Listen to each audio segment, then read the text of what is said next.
Admit it. You've guessed a password just to see if you could. You've made a fake email just to test how the system would react. Little tricks. Harmless curiosities. In a parallel world, invisible, far more complex, that same mindset becomes dangerous. No guns needed. Just one line of code, and a bank can collapse in 3 seconds. Just one click, and an entire city goes dark. In 2021, a single hacker group made 5.5 million Americans unable to buy gas simply by breaching one oil pipeline. Another line of code once erased 30,000 servers of the world's largest oil company in minutes. And just one fake email made a CEO lose over $40 million. So what does power look like in that world? Not the guy in a hoodie hiding in a basement. Not a lonely figure in the dark. They wear suits. They sit in bright boardrooms, sipping coffee, signing approvals. They're system architects, data analysts, the ones who write the doors that both open and lock your life. Because here's the truth. Your world, your money, identity, medical records, private messages, is nothing but data. Data that can be copied, sold, or wiped clean with a single touch. And whoever understands the code understands how to control reality. If one person knows how the world is programmed, do they stand above the law? This isn't a story about crime. It's about those who dare to look into the dark side of the system, not to destroy it, but to reveal the truth beneath it. And before you fall asleep tonight, ask yourself, is this world even real, or just a massive program, waiting for someone to press run? In the next episode, we'll travel back to where the first hackers were born. Not in darkness, but from the light of curiosity and knowledge itself. But before we begin, if you truly enjoy stories like this, support Sleepless Mind with a simple subscribe. It's free, but it helps us keep creating stories that keep you awake in the most beautiful way.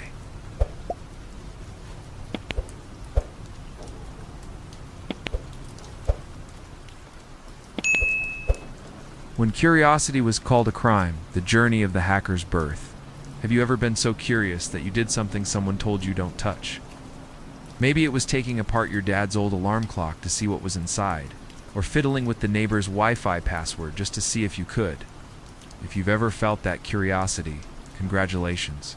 You've touched the spirit of the very first hackers, people who turned curiosity into a revolution, even if the price was sometimes being labeled a criminal by the entire world.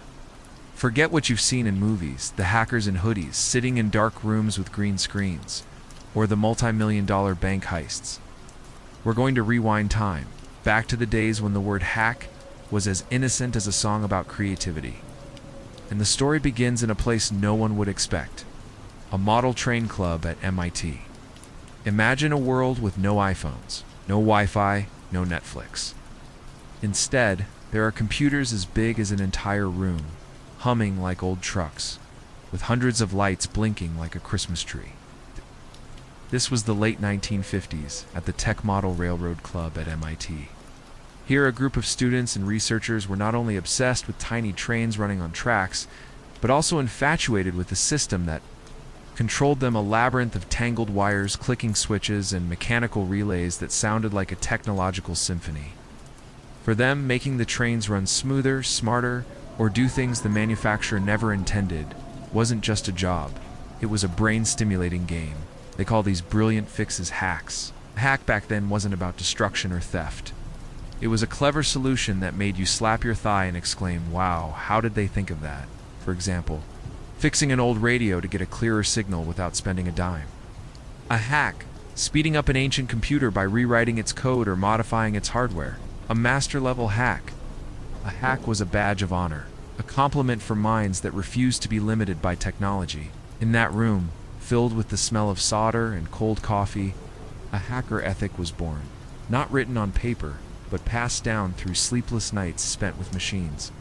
Rule number 1. Access to knowledge must be as free as the air we breathe. Computers, books, or anything that helps you understand the world, no one should be allowed to lock them away. Rule number 2. Information was born to be shared. Secrets, closed systems, all were obstacles to progress. The first hackers were explorers, discovering a new land where logic and electricity merged. They didn't hack to destroy or make money. They were just curious. But curiosity, as you know, sometimes leads you to unexpected places. And in the 60s and 70s, that place wasn't a computer network, but something grander.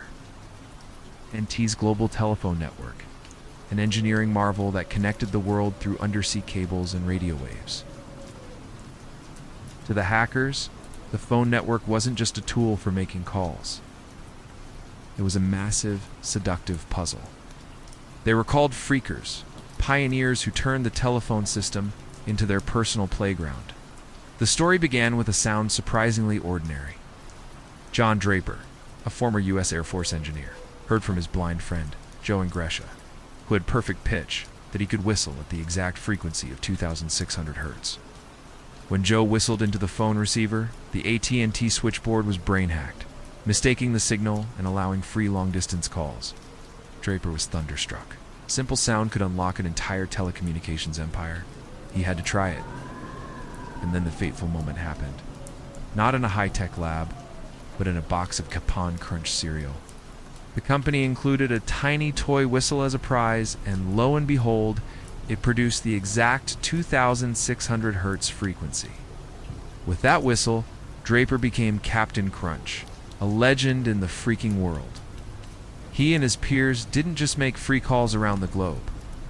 They explored the inside of the network, mapping control signals and discovering transoceanic cables. They shared their knowledge through underground magazines like Tap, turning phreaking into a real community. For them, this was an adventure, like exploring the Amazon or conquering Everest. But for AT&T, they were troublemakers, a threat to a business empire. For the first time, curiosity was branded as a crime.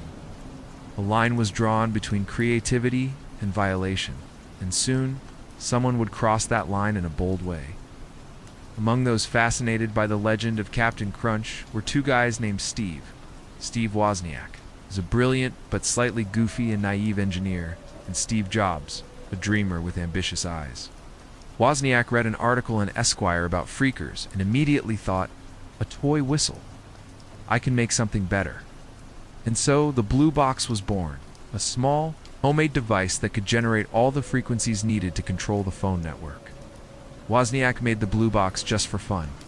He and Jobs used it to make prank calls all over the world, pretending to be officials calling the White House, or calling the Vatican to ask for the Pope. But Jobs, with his innate business sense, saw a golden opportunity. Why don't we sell this? We could make a fortune. He convinced Wozniak. And so they did. Producing blue boxes in a garage and selling them to friends in the underground community for about $150 each. Jobs and Wozniak's first company wasn't Apple. It was an illegal startup selling blue boxes. For the first time, a hacking tool was commercialized, transforming from a toy of curiosity into a law-breaking product. Jobs later admitted, without the blue box, there would be no Apple, no iPhone. But that moment also marked a turning point. Hackers were no longer just innocent explorers. They became a threat to industrial giants, leading to legal crackdowns. By the 1980s, computers were no longer ancient relics in labs. They were smaller, cheaper, and appearing in ordinary homes. A new generation of hackers was born, raised on green-tinted screens and clattering keyboards. And no one represented this generation better than Kevin Mitnick, a young man from Los Angeles whose journey took him from a curious boy to one of the most wanted men in America. Mitnick started hacking as a kid, from bus punch cards for free rides to the phone network, and then to computer networks through slow modems. For him, hacking was an addiction, the thrill of breaking into a forbidden place, the sense of power from holding secrets. He didn't hack for money, but for the challenge and the reputation in the underground community. Mitnick infiltrated the networks of Pacific Bell, Digital Equipment Corporation, universities, and even military systems. He stole source code, read the emails of high-level employees, and copied confidential documents without leaving a clear trace. The FBI hunted Mitnick relentlessly, turning him into America's most infamous cybercriminal. The press called him a ghost in the machine, a digital predator. The MIT definition of a hacker was now just a memory. Mitnick represented a new fear. A single individual with a keyboard and a modem could shake the world. Across the Atlantic in Germany, the Chaos Computer Club was founded in 1981, carrying the spirit of MIT, but with a political edge. For them, hacking wasn't just a technical challenge, but a tool to protect human rights. In 1984, the CCC hacked the German banking system BTX, transferring 134,000 marks to their own account, then publicly returned the money and exposed the vulnerability. Their message: your systems are fragile, fix them. They were hacktivists, hacking to protect privacy, free speech, and fight against the abuse of technology. The word hack, once a symbol of creativity, now conjures images of crime. Why? Because the world has changed. Might in the 50s was a place where knowledge flowed freely like air. Today, information is a valuable asset, protected by firewalls, encryption, and laws. Today's hackers are still explorers, but they navigate a land full of barriers and surveillance cameras. Every step they take can be considered trespassing. But the hacker spirit isn't dead. It just finds ways to survive in a world full of limitations. From Galileo challenging the church to scientists breaking the laws of physics, curiosity has always been the engine of progress. Hackers are those who dare to break the rules. It's not just to see if the rules are real, but to find the truth and build something new. Where do you think the line between an inventor and a hacker lies? One person breaks the rules to create an iPhone. Another breaks the rules to explore a system. How different are they? Share your thoughts in the comments, or tell a personal story about a time you hacked something just because you were curious. And if you found this story interesting, hit the like button to spread the spirit of exploration.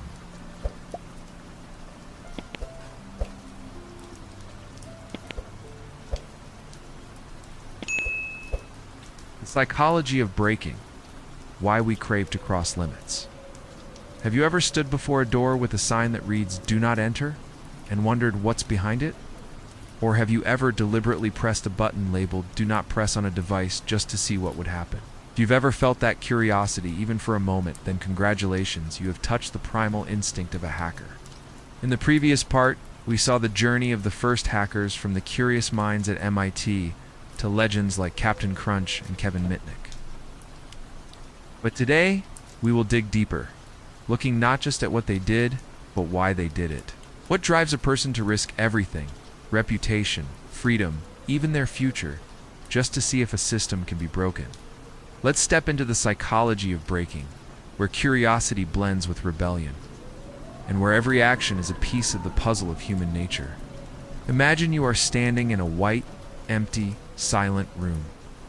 In the middle of the room, on a cold stone pedestal, is a bright red button, glowing like a tempting invitation.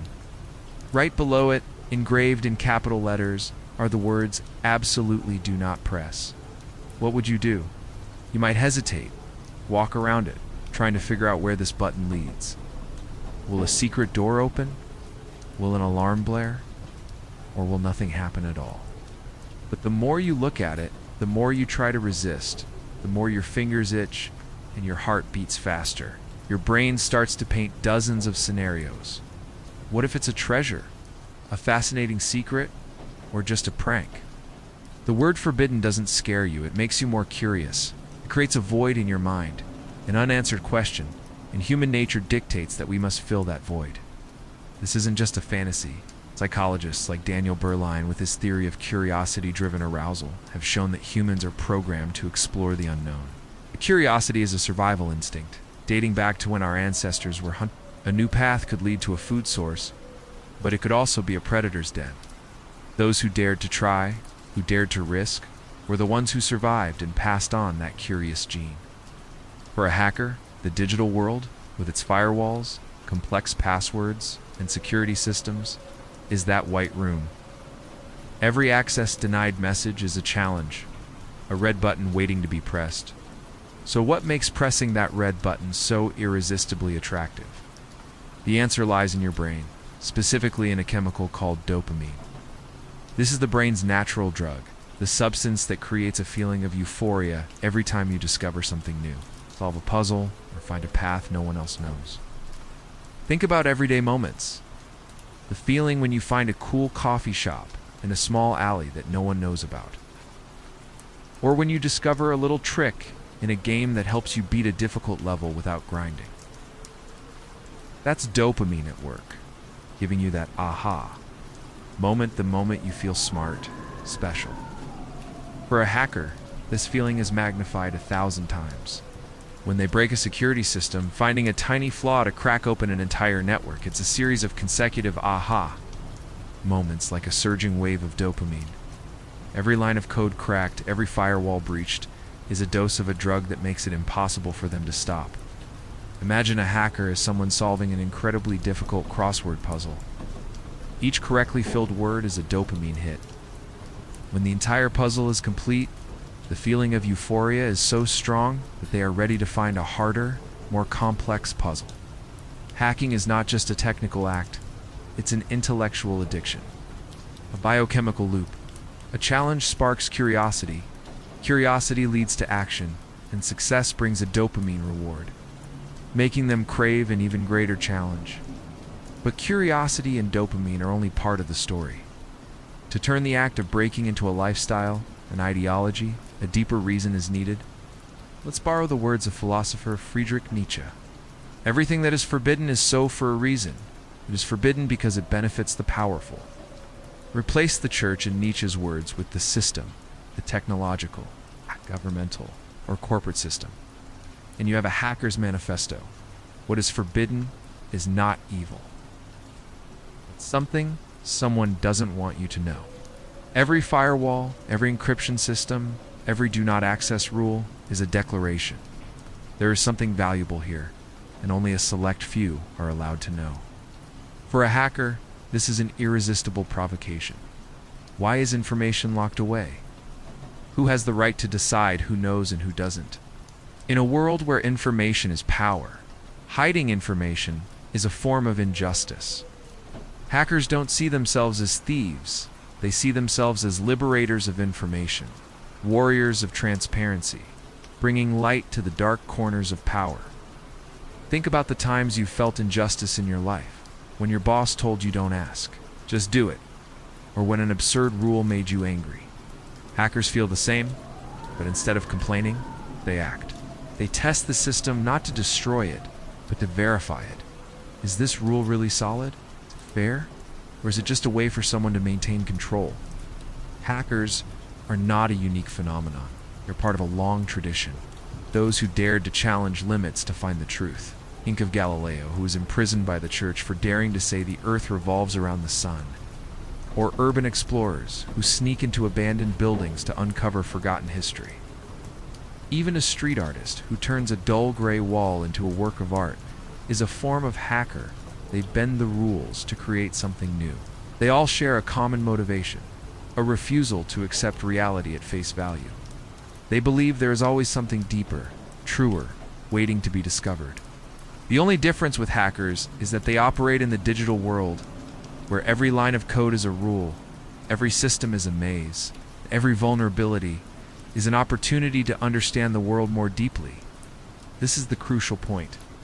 Hackers don't break the rules because they want to cause chaos. They break the rules to test reality, to see if the rules are truly fair and robust. Like a scientist conducting an experiment, they ask, is this system really as secure as advertised? Is this regulation reasonable? They crack a system. They don't just find a flaw, they prove that everything man-made can be changed. The impenetrable firewall, just a temporary structure. The secret for security regulation, just an agreement that can be challenged. But this power comes with a great ethical question. When you have the key to every door, what do? Use it to protect the freedom of information, like the Chaos Computer Club when they hacked a German bank to warn of a vulnerability. Or exploit it for personal gain, like those who steal personal data. Every hacker stands at this crossroads, and their answer shapes not only their personal destiny, but also how the world perceives them. Have you ever broken the rules in a clever way not to harm anyone, but just to test where the limits are? Maybe it was finding a way into a party you weren't invited to, or tinkering to unlock an old phone just to see if you could. Share your story in the comments, a moment when you felt the thrill of discovery. And if this article made you reflect on the nature of curiosity, share it with a friend, someone who always asks why, never accepts the answer because that's just the way it is.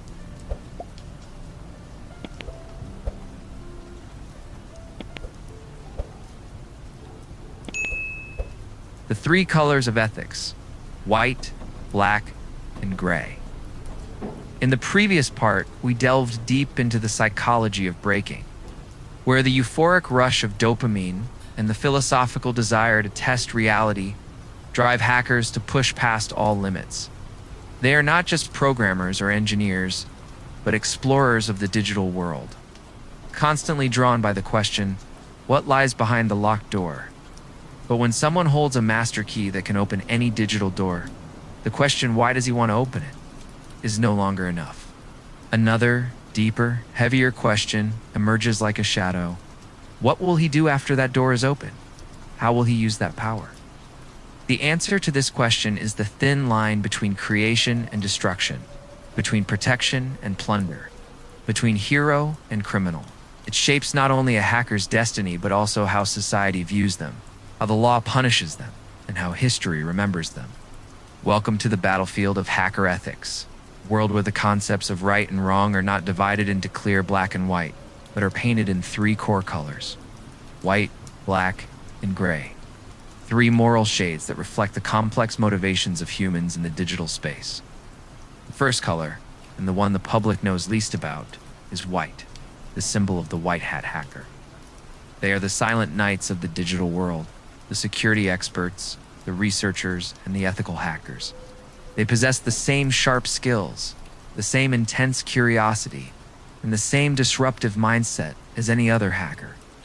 But instead of using that power for profit or chaos, they choose a different path: to find vulnerabilities in a system and patch them before malicious actors have a chance to exploit them.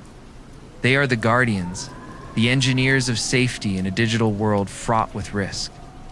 Imagine the digital world as a giant city, with skyscrapers as servers, roads as data streams, and bridges as connection protocols. White hat hackers are not the patrolling police with guns and handcuffs, nor are they the firefighters who arrive after a fire is started. They are the brilliant architects, the structural engineers hired to stress this city in the most extreme simulated scenarios. They will try to collapse a bridge, blow up a power plant, or flood the subway system, all in a controlled environment. They do this not to cause harm, but to find critical weaknesses in the design and reinforce them, ensuring that when a real digital earthquake strikes, like a large-scale cyber, the city will stand firm. Data will remain secure, and the digital lives of millions will not be disrupted. They are the immune system of the internet, attacking to protect, breaking to build. Their work often happens in the shadows, unacknowledged, yet it is the foundation of the digital security we depend on every day. One of the most iconic stories of a white hat hacker is that of Marcus Hutchins, a young man from the UK who accidentally became a hero of the digital world.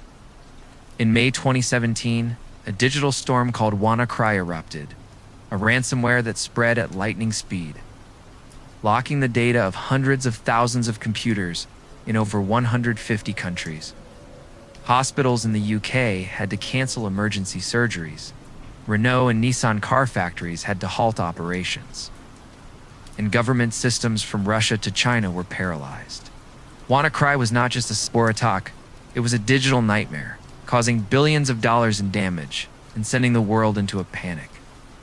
While global cybersecurity agencies were scrambling to respond, Marcus Hutchins, a 22-year-old freelance security researcher, sat in his bedroom in a small English town. He wasn't an FBI agent, didn't work for a major tech corporation, and had no support team. He was just a white hat hacker with relentless curiosity. Hutchins obtained a sample of the WannaCry malware and began to analyze it, dissecting each line of code like a surgeon. In the process, he discovered an unusual detail. Before encrypting data, the virus would try to connect to a nonsensical web domain, an address that had never existed on the internet. With the instinct of a seasoned hacker, Hutchins decided to act. He registered that domain for just $10.69, an act so simple it was almost absurd.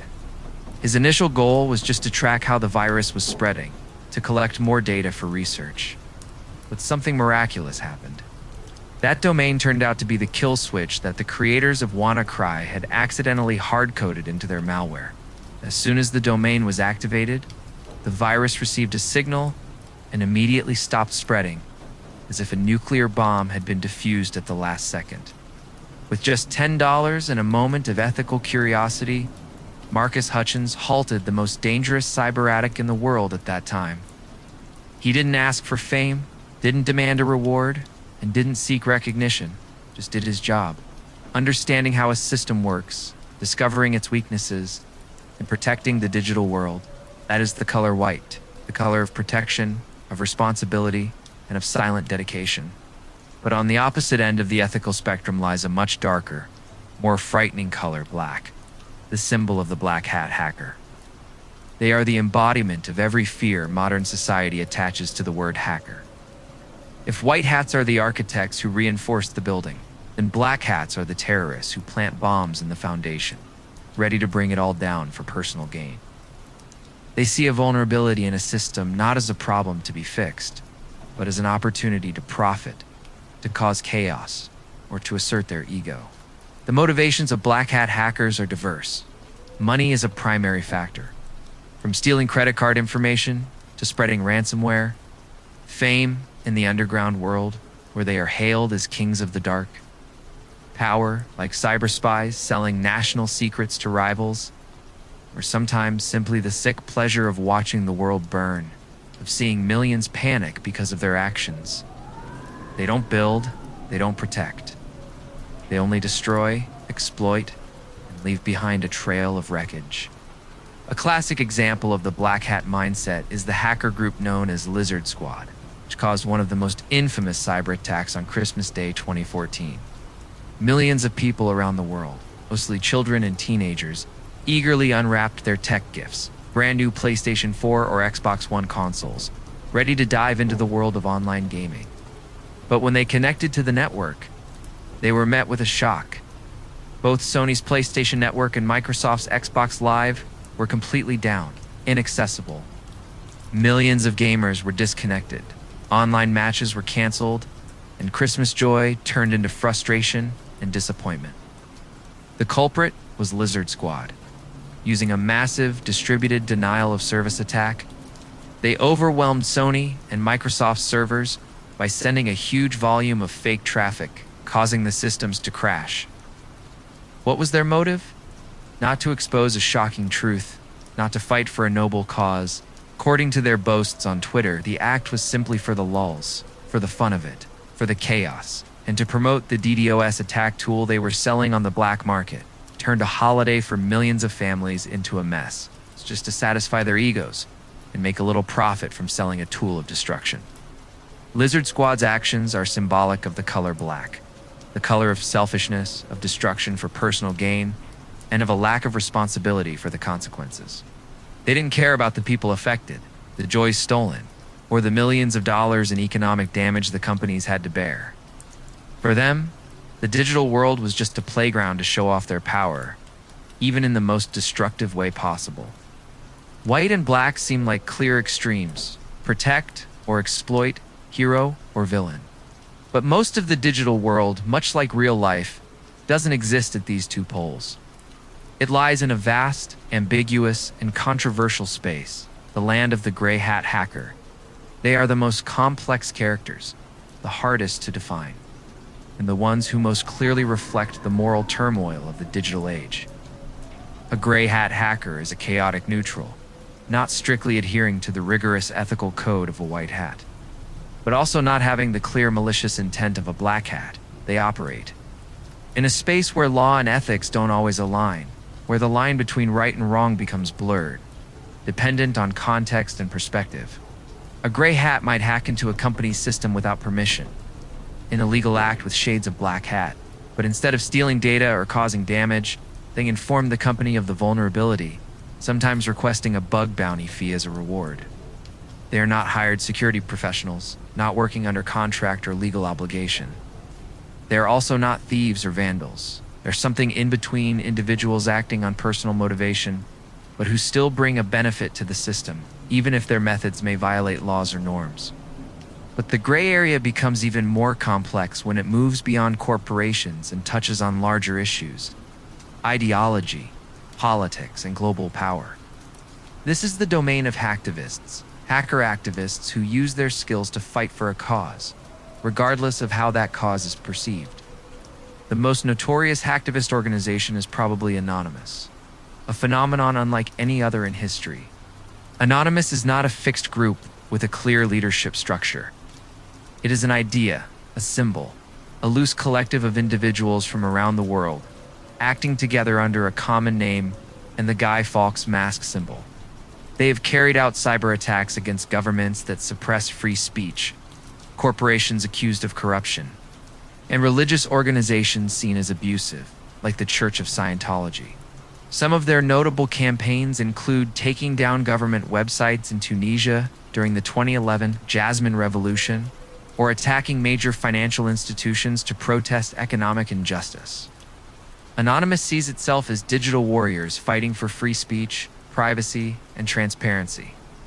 They claim to stand with the people against forces of control and exploitation. But to their victims from the companies they attack, two law enforcement agencies anonymous are cyber terrorists, anarchists disrupting social order. So what are they? Heroes of the people or dangerous outlaws? The answer depends entirely on your perspective, on which side of the ethical fence you stand. And the pinnacle of ambiguity in the gray area is the story of Edward Snowden, a figure who shook the world and redefined the concept of ethics in the digital age. Snowden was not a traditional hacker, not someone writing malware or breaking firewalls. He was a contractor for the U.S. National Security Agency, with legitimate access to one of the planet's largest collections of secrets, the NSA's global surveillance programs. But what he saw in that data horrified him. He discovered programs like PRISM, which allowed the NSA to collect the phone and internet data of hundreds of millions of people worldwide, including American citizens, without a court order or any civilian oversight. These programs, according to Snowden, were a grave violation of privacy and the U.S. Constitution. Faced with a truth he believed was unjust, Snowden made a history-altering decision. In 2013, he copied tens of thousands of classified documents and leaked them to journalists at The Guardian and The Washington Post. Revealing the massive scale of the surveillance program, his actions caused a global earthquake, sparking debates about privacy, national security, and the role of government in the digital age. But what were Snowden's actions? He broke the law, violated his security oath, and leaked classified information actions with clear shades of a black hat. But his purpose was to warn the public about government overreach. To protect the privacy and freedom of millions, a motive pure enough for a white hat. Snowden was both, and neither completely. He is the perfect definition of a gray hat hacker, a person standing on the moral tightrope, where right and wrong become a matter of personal perspective and historical context. As a result, Edward Snowden became one of the most controversial figures of the 21st century. To the U.S. government, he is a traitor, a criminal who caused immeasurable damage to national security, wanted and forced to live in exile in Russia. But to millions of others around the world, he is a hero, someone who sacrificed his career, freedom, and personal life to speak the truth, to protect the core values of democracy. He is both light and shadow, the very symbol of ambiguity in the gray area. The stories of Marcus Hutchins, Lizard Squad, Anonymous, and Edward Snowden show us an important truth about the modern digital world. Traditional concepts of heroes and villains no longer fit. Gray area, where ethics and logic collide, is not a rare exception. It is becoming the rule, the default state of the digital world, where every action can be interpreted in multiple ways. And this brings us to one of the most important insights of this entire story. In the digital world, no one is truly a hero, only someone with a stronger reason. Marcus Hutchins' reason was a curiosity to protect, to make the digital world safer. Lizard Squad's reason was chaos for amusement and profit. Anonymous reason is the fight for freedom and justice, though their methods may be controversial. Edward Snowden's reason was transparency, a belief that the truth is more important than temporary laws. Their actions might be similar. All are a form of hacking the system. All challenge limits, but it is the reason behind them that determines the moral meaning of their actions in our eyes. There is no absolute moral compass in cyberspace. There is only a continuous battle between reasons. National security versus individual privacy. Freedom of information versus intellectual property. Social order versus uncensored truth. White, black, and gray are not just hats that hackers wear. They are flags in an invisible war of ideologies, where each of us, whether a hacker or a regular user, must decide for ourselves which side we are on and why. But this war is not only fought on moral or philosophical grounds, it also takes place on a real battlefield, a lawless land that lies just beneath the surface of the internet we use every day. The dark web, botnets, and anonymous platforms where hackers of all colors confront each other. Their white, black, and gray are no longer just colors of morality, but colors of survival, where a single line of code can decide the fate of an entire system. If you want to learn more about these cyber wars, about these invisible battlefields, and about how hackers shape the world we live in, subscribe to the Sleepless Mind channel and turn on notifications so you don't miss the next part, where we will explore the dark corners of the digital world. For you, is Edward Snowden a hero or a traitor? And more importantly, why do you believe so? Do you judge him based on his actions, the consequences, or the reason behind them? Share your perspective in the comments below, and don't be afraid to tell a personal story if you've ever faced a situation where you had to choose between right and wrong in a moral gray area.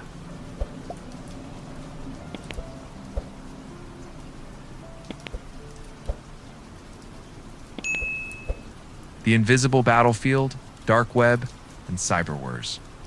In the last part, we stood at the crossroads of ethics, where white, black, and gray hackers confronted each other in a war of ideologies, each with their own motives, from protecting the digital world to destroying it for personal gain. But every war, whether of ideas or of materiel, needs a battlefield. The hackers' war doesn't take place on smoke-filled fields and cities ruined by bombs, nor are there sirens or blazing fires. It takes place in a realm invisible to the naked eye, where geography is defined by digital connections and borders are drawn with invisible firewalls. This is the battlefield of the 21st century, where a piece of code can inflict more damage than a bomb. To enter this battlefield, you must accept a staggering truth. The internet you use every day with Google, Facebook, YouTube, and familiar apps is merely the fragile surface of a deep, mysterious, and dangerous ocean. Welcome to the invisible battlefield, where no one knows your name, but everything has a price. From personal data to digital weapons, welcome to the dark web and the world of cyberwars. Imagine the entire internet as a colossal iceberg floating in a digital ocean. The part visible above the water, which you access through search engines like Google or Bing, is called the surface web. This is where billions of public web pages reside, from Wikipedia articles and YouTube videos to posts on X. But according to estimates from researchers like those at the Bright Planet Project, the surface web accounts for less than 1% of the entire internet. That's a shocking figure. Everything you see, everything you interact with daily, is just a tiny fraction of the digital world. The part submerged beneath the water, making up over 99% of the rest, is called the deep web. The name might sound sinister, but the deep web isn't necessarily dark or dangerous. It simply consists of content not indexed by search engines. Your Gmail inbox, online banking account, corporate internal databases, hospital medical records, or university digital libraries all belong to the deep web. To access them, you need a password, special permissions, or a private connection. This is where sensitive information is stored, not meant for strangers, but still operating within a legal and necessary framework for society. But within the vast ocean of the deep web, there is a particularly deep, dark, and carefully hidden region. To get here, you can't just use Chrome or Safari. You need special software like the Tor browser, designed to encrypt and anonymize your connection through multiple layers of relays. This is the dark web, the land of absolute anonymity, where both the best and the worst of humanity coexist, thriving in the shadows. The dark web is a parallel world where journalists and human rights activists in authoritarian countries use it to communicate safely, sharing information without fear of being tracked. It's where organizations like WikiLeaks once operated to expose hidden truths. But the dark web is also a massive digital black market where anything can be bought and sold.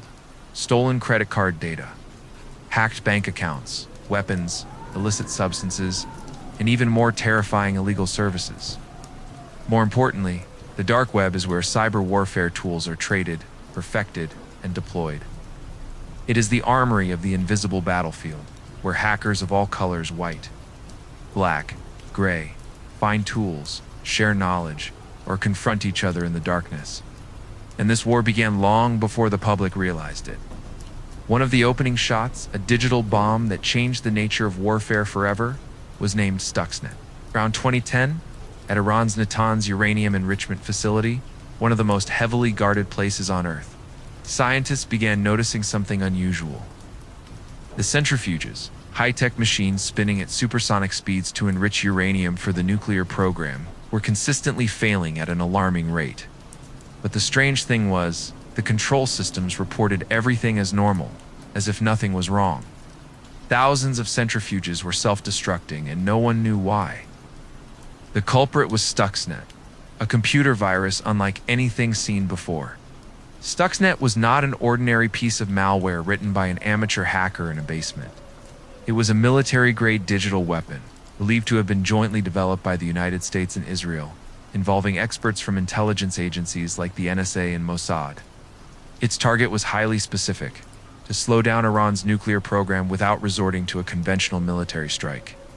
Stuxnet was a masterpiece of sophistication, technical marvel that security experts like Ralph Langner called the first cyber weapon of the 21st century.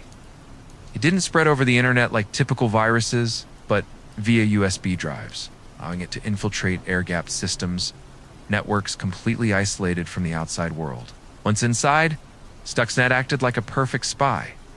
It lay dormant, observing, and only activated when it recognized it was in the correct control system of the Natanz facility, specifically the Siemens PLC units.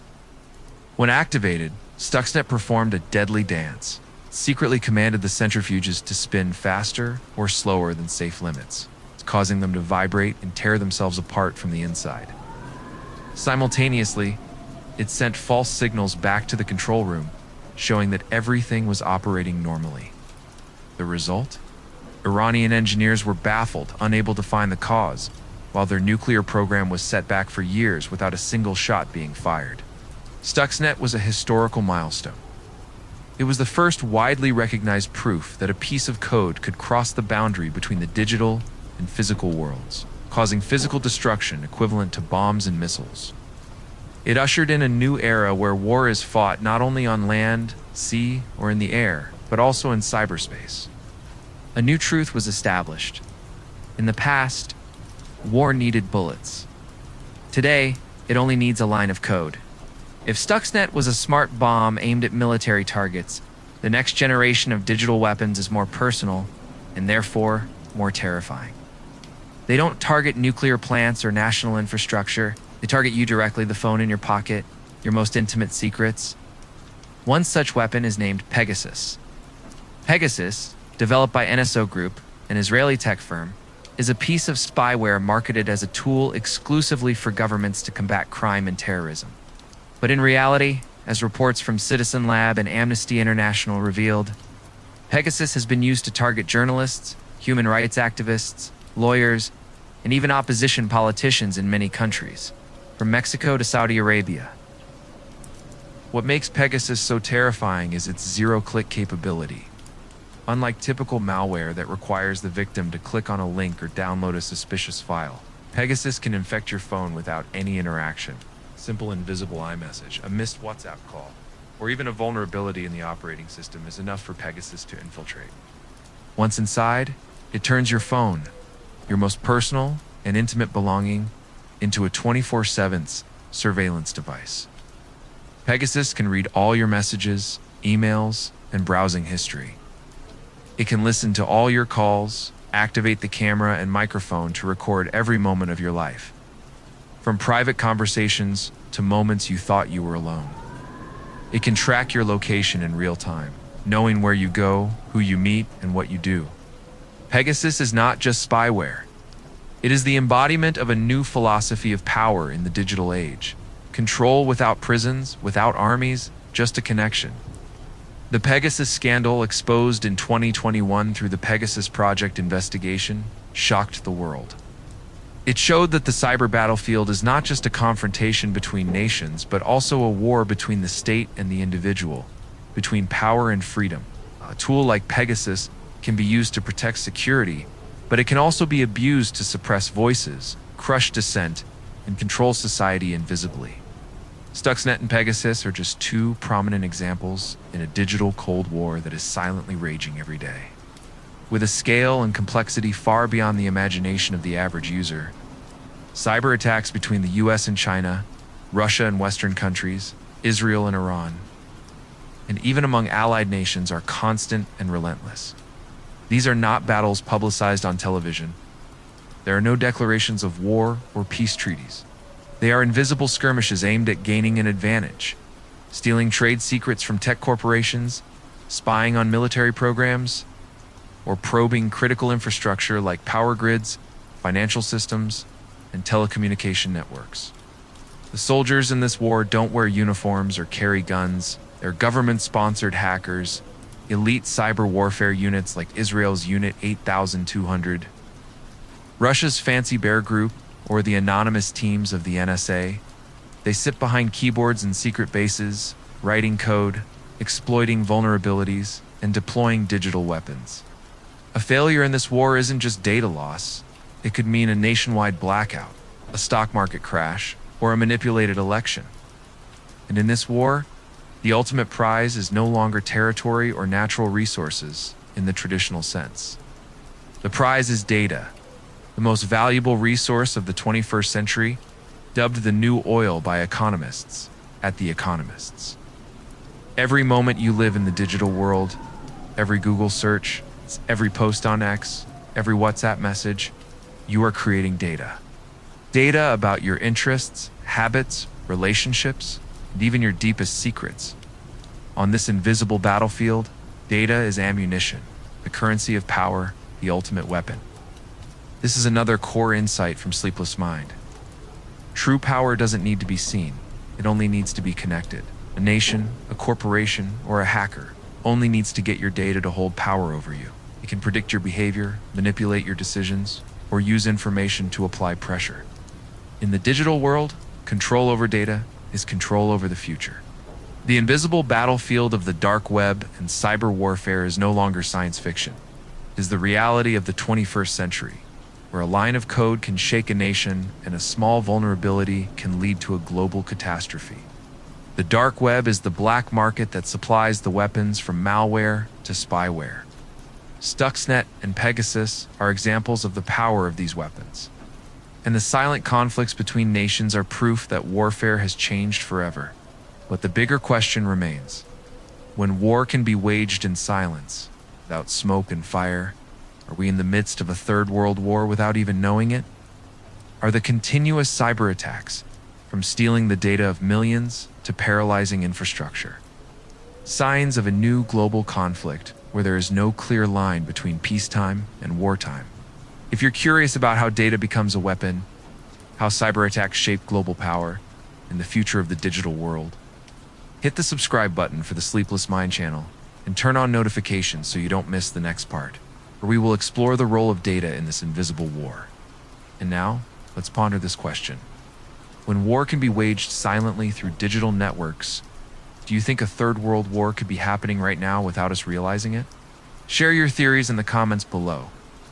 It could be a bold idea, a hypothetical scenario, or a personal story about how you perceive the presence of the digital world in your daily life.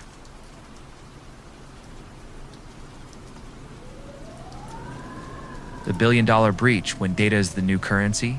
In the last part, we stepped onto the invisible battlefield of cyber warfare, where lines of code became weapons more powerful than bombs, and nations and organizations clashed silently to control a new resource. That resource is not oil, gold, or territory. It is data, dubbed the new oil of the 21st century. But in reality, it's much more. Data is not just a resource. It is currency, it is power, and it is the core essence of the modern digital economy. Over the past decade, we have witnessed the largest digital bank robberies in history, where what was stolen wasn't gold or cash, but you, your identity, your habits, and your deepest secrets. Welcome to the era of the billion-dollar data breach, where a person's value can be measured in kilobytes, and a single security flaw can bring down an empire. Let's explore the sensational hacks that have reshaped our understanding of privacy, power, and value in the digital world. Let's start with the scale of the problem, and there's no clearer example than the Yahoo hack. In 2013-2014, Yahoo, one of the original giants of the internet, once a symbol of the dot-com era, suffered a series of cyber attacks. But the truth was only revealed years later, and it was more horrifying than anyone could have imagined. Initially, Yahoo announced that 500 million user accounts had been compromised. This number was already shocking enough, but then it rose to 1 billion. And by 2017, the final truth was revealed. All 3 billion Yahoo accounts, virtually every account ever created on the platform, had their data stolen by hackers. Pause to visualize that number. 3 billion accounts. That was nearly half the world's population at the time, equivalent to every internet user on the planet. Names, email addresses, phone numbers, birth dates, hashed passwords, and in some cases, even security questions and answers, all fell into the hands of the attackers.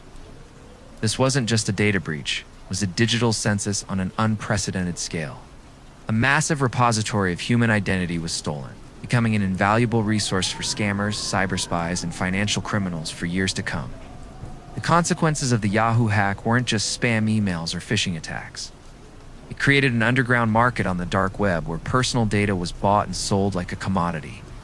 An email address might be worth only a few cents, but multiplied by billions, it's a treasure trove.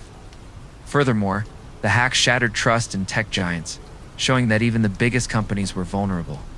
Yahoo, once valued at tens of billions of dollars, sold to Verizon in 2017 at a steep discount, largely due to the fallout from this hack. It was a living testament that in the digital world, your privacy can be erased on an unimaginable scale. If the Yahoo hack showed the scale of the problem, the 2017 Equifax hack revealed its terrifying depth. Equifax is not a social network or an email service you interact with daily. It is one of the 3 largest credit reporting agencies in the United States, an organization holding the keys to the financial lives of hundreds of millions of people. They store information about every loan, credit card, payment history, and financial decision that shapes your life, from buying a house and a car to getting a job. In 2017, the news broke: Equifax had been hacked. The attackers didn't just take names and passwords. They stole the holy grail of personal identity in the US, the names, birth dates, addresses, and social security numbers of over 147 million people, along with the credit card information of hundreds of thousands more. To understand the severity, one must know that a social security number is the master key to identity in the US. With the information from Equifax, a criminal could open a bank account in your name, take out millions of dollars in loans, file for a tax refund, or even impersonate you in legal transactions. Essentially, they could become you, and you would only find out when massive debt bills started arriving. The Equifax breach was a prolonged nightmare. Unlike an email password, you cannot change your social security number. The victims of this hack must live with the risk of identity theft for the rest of their lives. From being denied loans to being pursued for taxes on actions that weren't theirs, the incident also exposed a harsh reality. Your most sensitive data is often not in your hands, but in the hands of faceless corporations. Their security flaw can become your personal catastrophe. Equifax was heavily criticized for its delay in notifying the public. And the hack led to U.S. congressional investigations, numerous lawsuits, and a settlement amounting to billions of dollars. We've seen the scale with Yahoo, the depth with Equifax. Now let's talk about money. Digital cash in the world of cryptocurrency. The birth of Bitcoin in 2009 and thousands of other cryptocurrencies that followed created a new Wild West in the financial landscape. This is a decentralized, anonymous world, largely outside the control of governments or central banks. But where there's money, there are thieves. The only difference is these thieves don't need guns or masks. They need knowledge of programming, smart contracts, and vulnerabilities in the blockchain system. One of the first and most famous crypto heists was the collapse of the Mt. Gox exchange in 2014. Once, the world's largest Bitcoin exchange, handling up to 70% of all Bitcoin transactions globally. Mt. Gox was hacked and lost approximately 850,000 Bitcoins, worth over $450 million at the time. The hack not only bankrupted Mt. Gox, but also shook confidence in cryptocurrency, as many investors lost their entire fortunes. Since then, crypto hacks have become more audacious and sophisticated. Decentralized finance platforms, systems that allow borrowing, lending, and trading without intermediaries became attractive targets. 2021 and 2022 saw a series of DeFi hacks, with hundreds of millions of dollars stolen in a matter of hours. For example, the 2021 Poly Network hack resulted in a loss of $611 million, one of the largest crypto heists in history. The hacker exploited a vulnerability in a smart contract, moved the funds through anonymous wallets, and laundered the money through hundreds of blockchain transactions. Although a portion of the money was returned, the incident demonstrated the fragility of the digital financial system. These heists are clear proof that hacking skills can now be directly converted into financial power. In the digital economy, the ability to read, write, and exploit code is no different from the ability to print money or rob a bank. Cryptocurrency can be transferred across national borders in seconds, laundered through hundreds of digital wallets, and disappear without a trace, making it nearly impossible to track. Yahoo, Equifax, and the crypto heists are not isolated events. They are symptoms of a tectonic shift in how power and value operate in the modern world. They reveal a new power equation for the 21st century. Data equals currency equals power. Let's break down this equation. It all starts with raw data. Small pieces of information like names, emails, birth dates, or social security numbers. As seen in the Yahoo and Equifax breaches, this data, when aggregated and analyzed, becomes currency. It can be literal currency, as in the crypto heists, where hundreds of millions of dollars were stolen with just a few lines of code. Or it can be a different kind of currency, like the identity profiles from Equifax, sold on the dark web for hundreds of dollars per set, fueling identity theft, financial fraud, and espionage. And when you possess enough of this currency, you gain power. The power to manipulate markets, as when hackers use data to predict user behavior or steal trade secrets. The power to blackmail, as when ransomware locks up a company's data and demands millions in ransom. The power to influence politics, as in the 2018 Cambridge Analytica scandal, where data from tens of millions of Facebook users was misused to target voters with personalized political ad campaigns, shaking elections in the US and the UK. A saying from the underground world perfectly encapsulates this philosophy. The more you know about people, the more you own them. This ownership is not physical, but psychological and behavioral. When someone knows what you fear, what you desire, what you believe in, they can predict your behavior. And when they can predict your behavior, they can control you, from making you buy a product to voting for a candidate. This is the essence of a new economic system shaping the world: information capitalism.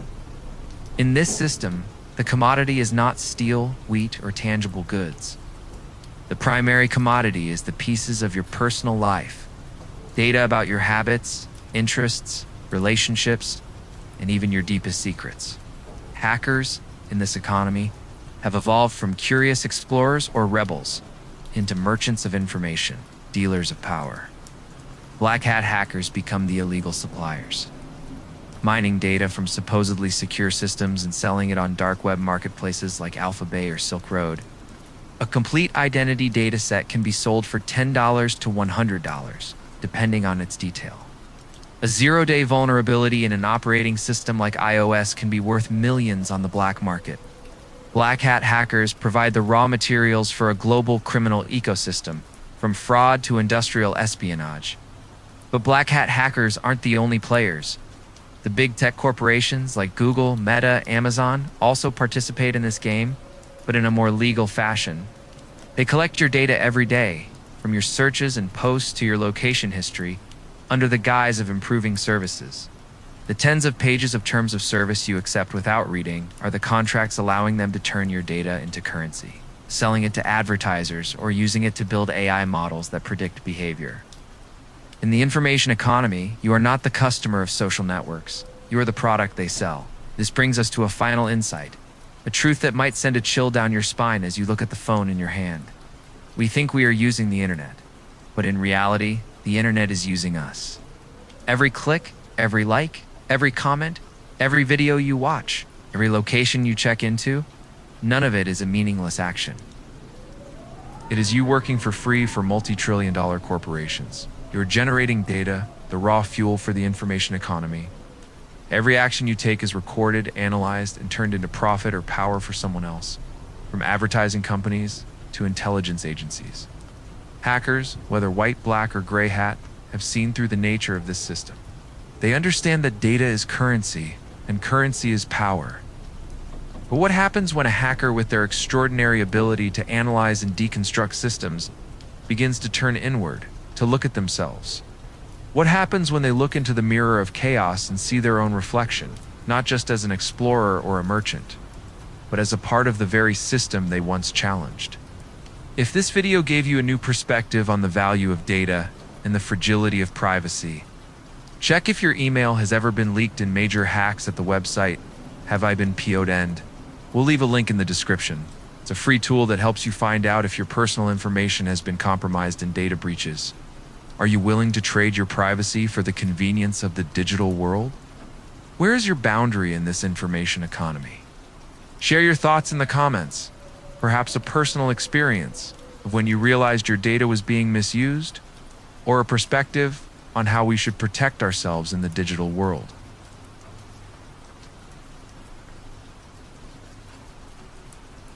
The mirror of chaos when the hacker sees himself. We have journeyed through fierce digital battlefields, witnessed world-shaking data breaches, and seen hackers in the roles of soldiers, thieves, and merchants of information power. They have peered into the hearts of giant corporations and powerful governments, exposing their naked operational machinery. They have proven that every system can be broken, every secret can be revealed. They have won, standing at the pinnacle of digital power, where they can read the world like an open book. But after every conquest, an unavoidable question arises. After conquering the entire digital world, what do you have left? You stand at the peak of information power, looking down on a reality you can manipulate with just a few lines of code. Is that feeling one of satisfaction or an endless void? Does the hacker's journey end with external victories? Or does it lead them to an even more complex, more dangerous territory, their own inner world? Today, we will temporarily leave the noisy battlefields of malware and data to step into a quieter space where the hacker confronts the hardest system to hack, themselves. This is the story of the moment when the world's vulnerability hunter turns around and seeks the vulnerabilities in their own soul. This is the journey of the mirror of chaos, where the hacker sees himself. This story of transformation is most vividly embodied in the life of Kevin Mitnick, one of the most legendary hackers and once the most wanted cybercriminal on the planet. As mentioned in a previous part, Mitnick was the icon of the second generation of hackers, a ghost in the digital world, a master of infiltration. For him, hacking wasn't just a skill, it was an obsession, an unbreakable addiction. He didn't hack for money or fame, but for the thrill of the chase, for the power of holding information that no one else had. He infiltrated the systems of major tech corporations like Motorola, Nokia, and Sun Microsystems, stealing source code, eavesdropping on calls, and defying every technical barrier. But in 1995, the game was over. After years of being pursued by the FBI, Mitnick was arrested. He was convicted and spent 5 years in prison, including nearly a year in solitary confinement. A harsh punishment because the authorities feared he could cause a catastrophe with just a phone call. They even spread the legend that Mitnick could launch a nuclear war by whistling into a public phone. Though this was an exaggeration, it shows the level of fear he inspired. Imagine a mind accustomed to flying freely in the infinite space of information, where every door could be opened, now locked in a four-walled concrete box. No computer, no modem, no keyboard, just Mitnick and his own thoughts. 4. The first time in his life, the only system he could hack was his own brain. Solitary confinement became a forced mirror, compelling him to confront deep questions. Who was he without a keyboard? What was his value if not his ability to break systems? Where did his obsession come from? What was the emptiness he tried to fill with digital victories? When he was released in 2000, Mitnick had changed. He was still a genius with systems, but his purpose was different. From the #1 digital disruptor, he became one of the world's leading security consultants. The corporations and governments that once hunted him now paid millions to hire him to find vulnerabilities in their systems. He wrote books like The Art of Deception and Ghost in the Wires, sharing his story and educating about cybersecurity. He had turned his weapon into a tool for building, shifting from destruction to protection. Mitnick's journey is not just a story of redemption. It is a testament to a hacker who successfully hacked his own life. He broke his own old operating system, one programmed for rebellion and ego, to install a new version. One oriented by purpose and creation. It was the hardest hack of all, requiring not just intelligence, but the courage to face the vulnerabilities in his own soul. Mitnick's story leads us to a deeper archetype of the hacker as a digital hermit. In many cultural traditions, hermits are those who leave noisy society to seek the truth. They go into the desert, climb high mountains, or enter deep forests, not to escape, but to confront ultimate reality. They believe the everyday world is full of illusions, money, fame, power, that obscure the truth about the nature of humanity and the universe. The hacker, in a sense, is the hermit of the digital age. They leave the real world with its contradictory social rules, marketing ploys, and beautifully packaged lies. Their cave is a dark room lit by a computer screen. Their deep forest is the global network of servers. Their sacred language is Python, C++, or the command lines running in a terminal. In the world of code, everything is clear. A program either works or it fails. A vulnerability either exists or it doesn't. There is no room for ambiguity. In the chaos of the digital world, they find a pure order, an undeniable truth. Hackers are truth seekers through digital systems. They don't accept the surface of reality, the polished user interfaces, the flowery advertisements. They want to see the source code, to understand how the system truly operates. Every hacked system is a piece of the veil of illusion torn away, revealing the naked truth beneath.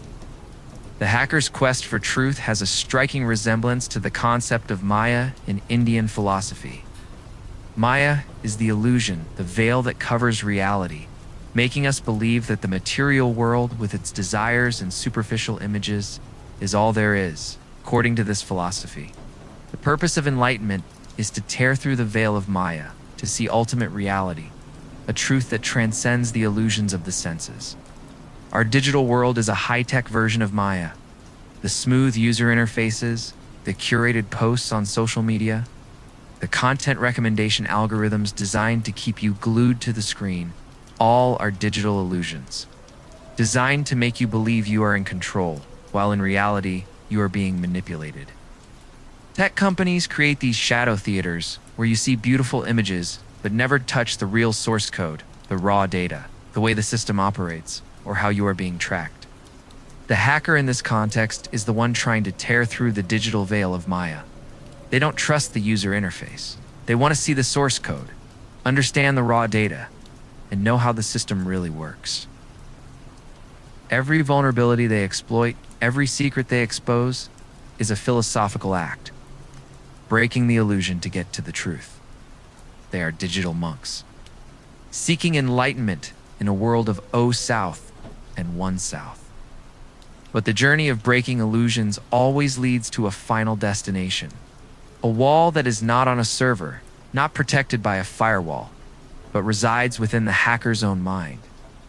The human mind is the most complex system, the best protected, and also the most filled with illusions. Our ego is a formidable firewall, always seeking to protect our self-image. Our prejudices and fixed beliefs are deeply encrypted system files, difficult to change. Our bad habits and irrational fears are malware running in the background, consuming resources and causing errors in the operating system of our lives. A hacker's entire journey is to prove that no system is perfect. So what about their own human operating system? Surely has vulnerabilities. And this is the final question, the greatest challenge a hacker must face. If you can break every system, do you dare to break yourself? What does it mean to break yourself?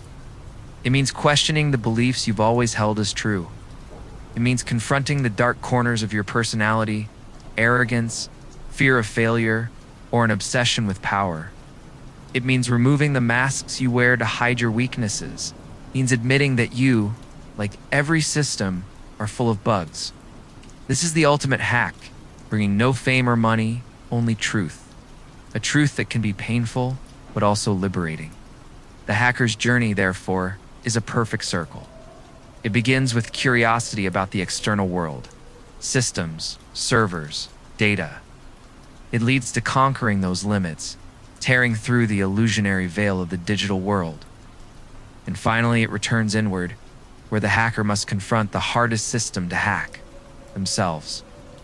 From a digital explorer, they become a digital philosopher, seeking not just flaws in code, but flaws in the soul. From this chaotic and introspective journey, a silent philosophy of the hacker has formed a set of life rules not written in books, but a guiding compass for those who have gone to the end of the system and back. It's not just for hackers, but for anyone who dares to question reality and themselves. No system is inviolable, including the system within you. The truth always lies behind the veil, and you must dare to tear it, even if the price is pain. Every vulnerability is an opportunity, not just to exploit, but to fix and to grow. If this video gave you a new perspective on the inner journey of the hacker, hit the join button to become a member of the Sleepless Mind channel and explore the most complex systems with us, from computers to the human mind. If you could hack and fix a system bug in your own personality or mindset, what would it be? Have you ever faced a moment of self-reflection that changed how you see yourself? Be brave and share your story in the comments.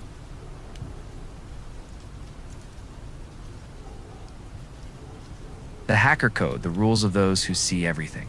We began this journey with a spark of curiosity at MIT, where young minds first challenged the limits of systems. We delved deep into the psychology of breaking, faced the moral choices between white, black, and gray hats. We infiltrated the invisible battlefield of the dark web, deciphering an information economy where data became currency and power. And finally, we looked into the mirror of chaos, where the hacker confronted the hardest system to hack, themselves. After a long journey of discovery and introspection, what remains? When a person has seen too much, understood too deeply, they no longer live by ordinary rules. They live by a silent philosophy, forged from millions of hours staring at a screen, from bitter failures and glorious victories. That is the hacker code, the rules of those who see everything, those who have torn through the illusionary veil of the digital world and of themselves. Rule number 1, everything can be hacked, including the soul. This is the foundational principle, the lens through which a hacker views the world. To them, a system is not just a computer or software. The entire universe is a set of nested systems, a company, an economy, a religion, an ideology, a relationship, All are systems with rules, inputs, outputs, and vulnerabilities. More importantly, human consciousness and beliefs are also a system with exploitable weaknesses. Social engineering hacks the system of trust, making people reveal secrets without needing malware. Advertising hacks the system of desire, making you buy things you don't need. Fake news hacks the system of prejudice, manipulating how you perceive the world. Accepting that everything can be hacked is a perspective that is both liberating and terrifying. It brings power. No problem is unsolvable. No system is inviolable. But it also brings insecurity. Nothing is absolutely safe, not even your deepest beliefs. Hacker lives with this truth every day, always searching for vulnerabilities, not just in code, but in reality itself. Rule number 2. Truth is always hidden behind a layer of encryption. This is the rule of knowledge. A declaration that the surface of everything is an illusion. The user interface of an app, a corporation's press release, a politician's speech. All are layers of encryption hiding the truth beneath. A company talks about social responsibility to hide its profit motives. A perfect social media profile conceals the insecurities and complexities of a real person. A public policy can mask backstage calculations. The hacker's mission is to decrypt, to never accept the first answer, to always ask why, and to seek the source code of truth. This doesn't mean being pathologically cynical about everything, but rather cultivating a healthy curiosity, turning the act of digging deeper and questioning into a sacred pursuit of truth. A hacker doesn't stop at the interface. They want to see the raw data, the hidden comments, the unspoken motives. Rule number 3. Curiosity is sacred, but power always has the potential to corrupt. Curiosity is the fire that starts everything, from the first hackers at MIT to the great minds who shaped science and technology. Hacking skills bring power. The power to know things others don't, to do things others can't. And as history has shown, power can corrupt even the best intentions. Why hat hacker can become a gray hat when tempted by profit? An activist like Anonymous can cross the line from fighting for justice to causing chaos. This rule is a constant reminder. Curiosity is sacred, but the power that comes with it is a double-edged sword. The moment a hacker shifts from asking, "How does this work?" to "What can I get from this?" curiosity begins to die, and corruption arises. This is the internal battle between the explorer seeking truth and the ruler craving control. Rule number 4. Freedom without ethics leads to chaos. The original hacker ethic worshipped absolute freedom. Information must be free. Access must be unrestricted. But hacks like those by Lizard Squad or the deployment of Stuxnet show that unchecked freedom can lead to chaos. A system crashing for fun. A piece of malware starting a war that is the dark side of limitless freedom. This rule represents the maturation of the hacker philosophy. Freedom is not paradise without responsibility. The ability to break every rule does not equal the right to do so. A mature hacker understands that sometimes the most powerful action is not to attack, to choose protection over destruction. Ethics are not a cage, but a compass that directs freedom in the right direction. After decrypting all secrets, mastering all rules, the hacker arrives at a final truth. When you are smart enough to see every flaw in the system, you realize that humanity itself is the first bug. Every firewall, piece of malware, and security system is built to counter the inherent flaws of human beings. Greed, fear, envy, ego. Imperfect systems are a reflection of our own imperfection. The hacker is not the enemy of the system, but its diagnostician, pointing out the cracks in society and in human nature itself. Hackers are not just system breakers. They are truth seekers, typing to the rhythm of their hearts, digging deep into reality to answer the question, is this world real? Their code. Everything can be hacked. Truth is hidden behind encryption. Curiosity is sacred. Freedom needs ethics, is not just for them, but for anyone who dares to question the world and themselves. Hit join on the Sleepless Mind channel to continue exploring the most complex systems of the digital age. Of the 4 rules in the hacker code, Which one resonates with you the most, and why? Have you ever applied a hacker mindset to decrypt a system, whether technological, social, or internal, in your own life? Share your story in the comments.